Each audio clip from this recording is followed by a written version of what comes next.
चौधरी जी से इस पर रिएक्शन लूंगी, लेकिन मनोज यादव जी का रुख कर लेती हूँ। मनोज यादव जी, भले ही कुछ भी चल रहा हो इन क्षेत्रीय छत्रपों के बीच में, कांग्रेस पार्टी और अदर पार्टियों के बीच में, लेकिन मकसद वही है जो स्वयं पुरोहित जी कह रहे हैं कि 24 में कांग्रेस बीजेपी को उखाड़ फेंकना है, हराना है, ये तो तय है। देखिए विपिनेश जी, सबसे सर्वप्रथम तो मैं ऋतु चौधरी जी का जवाब दे देता हूं। ऋतु चौधरी जी बोल रही थी हमारी पार्टी में बहुत अच्छा लोकतंत्र है। ऐसा लोकतंत्र है कि इनके डिप्टी सीएम किस तरह से राजस्थान की जनता त्राहिमाम त्राहिमाम करती है, वो सड़क पे खड़े हो जाते हैं। और किस तरह से इनके दो दो नेता, कभी चन्नी लड़ते हैं, कभी कैप्टन लड़ते हैं, कभी सुक्खू लड़ते हैं, कभी प्रतिभा सिंह उनके साथ लड़ती है, और जैसा टीएस सिंह देव और भूपेश बघेल किस तरह से लड़ते हैं।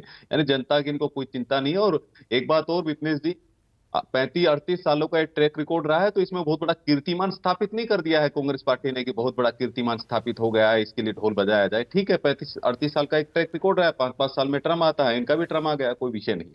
अब मैं बात करता हूँ विपक्षी गठबंधन की। कहते हैं ना, गालिब ख्याल अच्छा है दिल बहलाने के लिए, तो ये ख्याल अच्छा है दिल बहलाने के लिए। मैं आपको बताता हूँ, 2018 में बड़े बड़े पॉलिटिकल सूरमा, पॉलिटिकल पंडित, सूडो सेकुलर गैंग के लोग बोले कि वाह, ये तो बहुत बड़ा हो गया कि राजस्थान में मोदी जी हार गए, छत्तीसगढ़ में मोदी जी हार गए, और मध्य प्रदेश में इनकी हार हो गई है, तो देखिएगा कि किस तरह से 2019 के अंदर हम लोग आने वाले हैं। और पॉलिटिकल सुरमाओं की हवा निकल गई।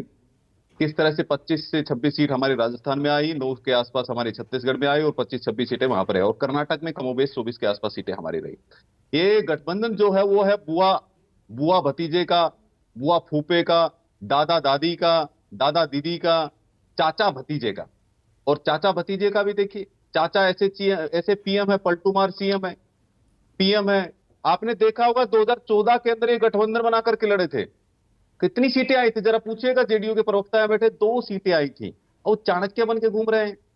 एक चंद्रगुप्त बनने का प्रयास कर रहे हैं, जो वहां से बैठ करके एनसीपी के जो सूरमा है शरद पवार जी, चार चार सीटें, मात्र 4 सीटें उनकी 2019 में आई, 2014 में भी 4 सीटें आई। अब हम बात करते हैं दीदी की। दीदी ने तो 2019 के अंदर क्या किया था? दीदी ने 2019 के अंदर एक यूनाइटेड इंडिया करके रैली कराई। 23 दल उसमें शामिल हुए कि नहीं, हराना है, मोदी जी को हराना है। और क्या असर हुआ? मात्र 22 सीटें आई। यानी 23 दलों की रैली के समर्थन के बावजूद इनकी 22 सीटें आई। अब आते हैं हम अखिलेश यादव जी के ऊपर। 2019 के अंदर इन्होंने गठबंधन किया था, क्या हासिल हुआ? 5 सीटें 2019 के अंदर और 5 सीटें 2014 में आई। तो कमोबेश मैंने इनका आकलन करके बताया। अब मेरे मेन मुद्दा क्या है विप्लेश जी? मेन विषय ये मुझे समझाने का प्रयास कि ममता दीदी की अपील कहां पर काम आने वाली? ममता दीदी की अपील क्या तमिलनाडु में काम आ जाएगी? ममता दीदी अपील करे, वहां रैली करेगी तो 5 वोट डालने वाले हैं क्या कोई? या फिर मैं पूछना चाहता हूं कि केसीआर अगर जाकर के उत्तर प्रदेश में आकर के रैली करे तो उनका अपील कोई सुनाई देगा क्या?